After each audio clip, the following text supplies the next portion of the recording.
So we were out in the boat recently at night and running at full steam after the captain asked me if he could show our guest like what she's got.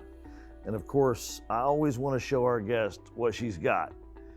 What he did not know is that the sandbar had shifted, and oh my gosh, about the time my friend Jerry said, "How fast we going?" And I said, I looked over at the GPS and said, 38 knots. And then it happened. 38 knots.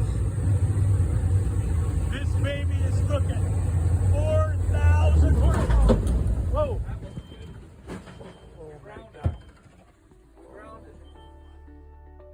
We ran aground. It was pretty painful for the next few hours as we watched two powerful tugboats pull and finally got us unstuck. A few days later, Sandy Joe and I were driving by the boatyard and saw her up on blocks for inspection and miraculously minor repairs. And she quipped, "Oh, that's our boat at Hinckley Memorial." She's so funny. You know, it's okay to run hard and fast, and many of you watching this today, you're running hard and fast. But it does have its dangers, especially if you find yourself in unfamiliar waters with unfamiliar people, or perhaps even more dangerous yet, like we found ourselves in that night, very familiar waters, working around familiar people, working with familiar people. But things have shifted without you even realizing it. Of course, we know that circumstances are always changing, but people, or at least some people, change. And hey, many of them need to change. Actually, thank God that they're changing. And hopefully they change for the better, but too often not. How fast are you running? And what is shifting in your otherwise familiar world?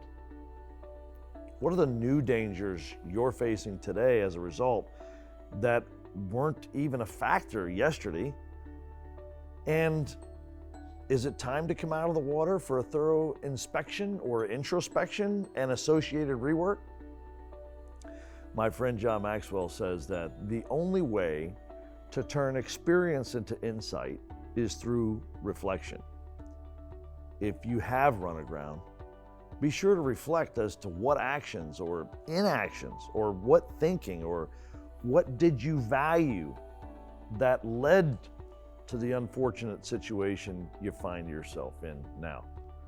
And allow that to reshape your thinking, reshape your value system surrounding the waters of your life, and keep it in the channel, my friends. Keep it between the markers and be very aware of shifting sandbars.